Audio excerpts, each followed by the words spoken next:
La Contraloría General de la República le ha pedido a la autoridad sanitaria que explique la existencia de un segundo contrato por la utilización de Espacio Riesgo como un centro hospitalario. ¿Cuál es el problema en todo esto? Usted recordará las críticas que se hicieron en su momento. Uno era que por qué se utilizaba una instalación privada y no un recinto público. O dos, la preocupación por los recursos fiscales que estaban comprometidos en esta materia. Y ambas situaciones fueron siempre desestimadas por la autoridad. Incluso más, se dijo que este era un acuerdo muy ventajoso y que le saldría muy barato al Estado.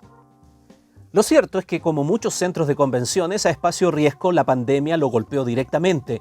Compromisos que tenía con FIDAE y Expomin se cayeron.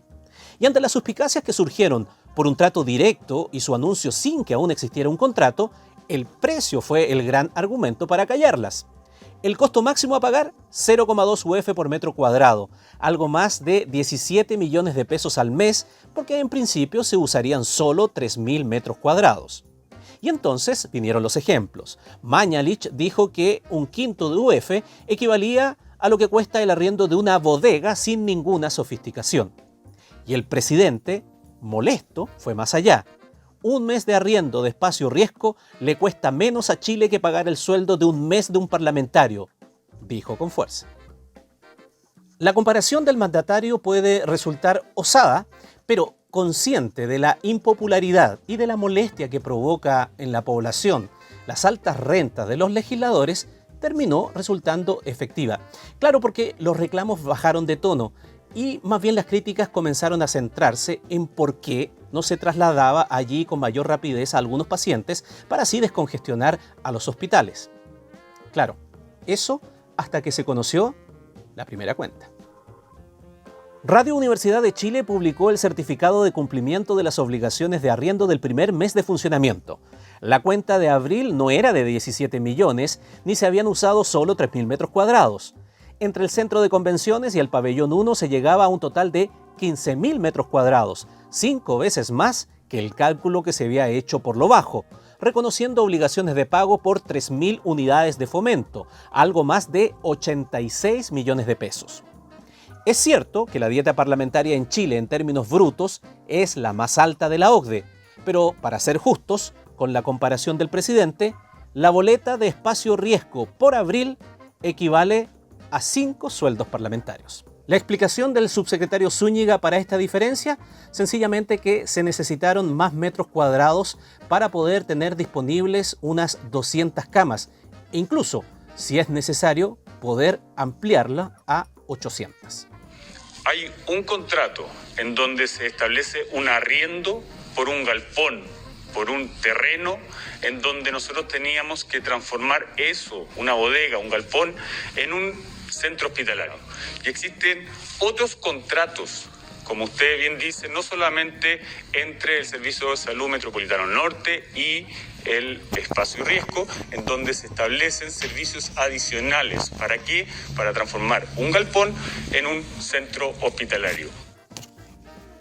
Bueno, lo que tengo aquí en mis manos, y quiero mostrárselo, es precisamente el contrato de arrendamiento entre la autoridad sanitaria y el centro de convenciones. Y es verdad, en alguna de sus cláusulas se señala que se puede llegar a arrendar hasta 27.000 metros cuadrados, y eso es el doble de lo que se ha arrendado hasta ahora. Pero ese no es el reparo que Contraloría hace hoy, sino la existencia de otro contrato distinto a este primero, en donde se autoriza el pago de servicios adicionales. Y la Contraloría, el órgano contralor, ve que esos pagos están comprometidos en este primer contrato y por lo tanto ve una duplicación, y es por esa razón que señala que es ilegal. Ya lo escuchamos, Salud explica que el pago de 2 UF por metro cuadrado es solo por el espacio físico, pero eso hay que habilitarlo para convertirlo luego en un hospital. O sea, cuestiones como la mantención de infraestructura básica, tales como redes de electricidad y aire acondicionado, se pagan aparte. Por eso, el otro contrato. E incluso el subsecretario reconoce que existen otros compromisos contraídos. En cambio, para Contraloría, esas obligaciones están cubiertas en el artículo 12 del contrato original. En dicho documento, la parte arrendadora, comillas, se obliga a mantener la infraestructura del inmueble en un estado de funcionamiento tal que permita su uso conforme al destino que se pretende, esto es, un recinto de emergencia para la entrega de prestaciones de salud. No es el único reparo, en todo caso. Contraloría detectó además que algunas de las prestaciones contenidas en la infraestructura del recinto podrían tener valores superiores al precio de mercado y pidió justificaciones. Nada de esto es menor porque los recursos involucrados son hasta 1.600 millones de pesos. Así lo dice el acuerdo del segundo contrato, que es precisamente el que está siendo cuestionado por Contraloría. Puede que al final todo esto se concluya que está justificado porque ese es el precio que hay que pagar para tener un hospital en estas condiciones y en estas circunstancias. Pero seamos claros, al principio no se habló de estos montos.